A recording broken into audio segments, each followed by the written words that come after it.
Hello friend, সবাই কেমন আছো? আশা করছি সবাই ভালো আছো। তো আজকের পাঠ হলো শ্রীমদ্ ভগবত গীতার প্রথম অধ্যায়ের 18তম শ্লোক।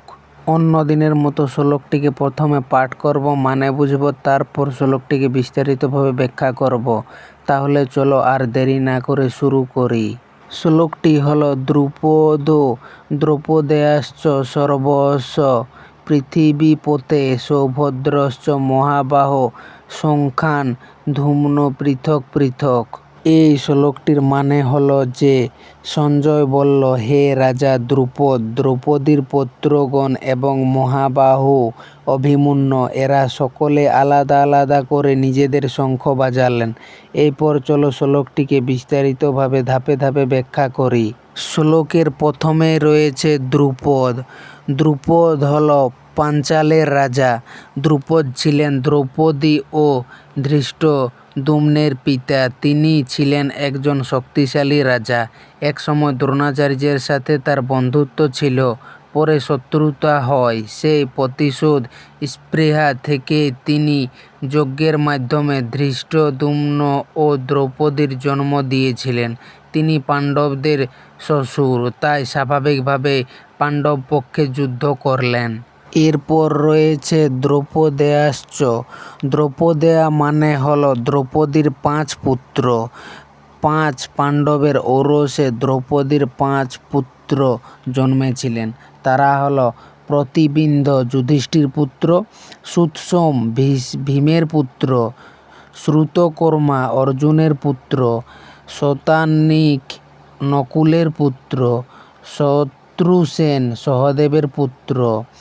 এই 5 বীর একসাথে শঙ্খ বাজিয়ে বললেন, আমরাও এই ধর্মযুদ্ধে আছি। নতুন প্রজন্ম ধর্মের পক্ষে দাঁড়িয়েছিলেন।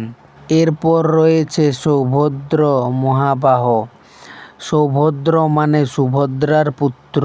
সুভদ্রা ছিলেন শ্রীকৃষ্ণের বোন এবং অর্জুনের স্ত্রী, তাই অভিমন্যু ছিলেন একই সাথে অর্জুনের পুত্র এবং শ্রীকৃষ্ণের ভাগ্নে।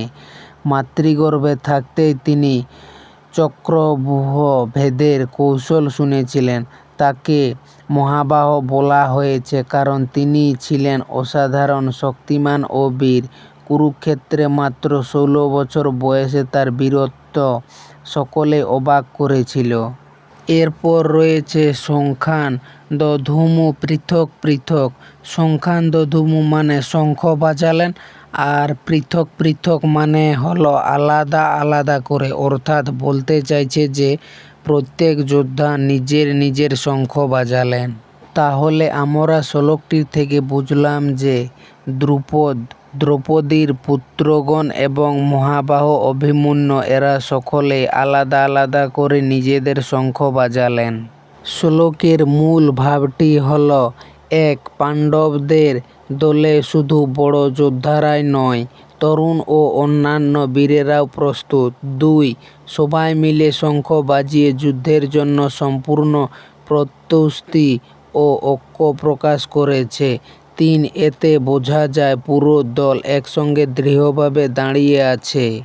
তো ফ্রেন্ড, এই ছিল শ্রীমদ্ ভগবত গীতার প্রথম অধ্যায়ের 18তম শ্লোক। তো শ্লোকটি কেমন হয়েছে? আশা করছি ভালো হয়েছে, সবারই বুঝতে সুবিধা হয়েছে।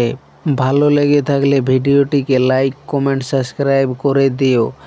আর ধন্যবাদ সবাইকে ভিডিওটি শেষ পর্যন্ত দেখার জন্য।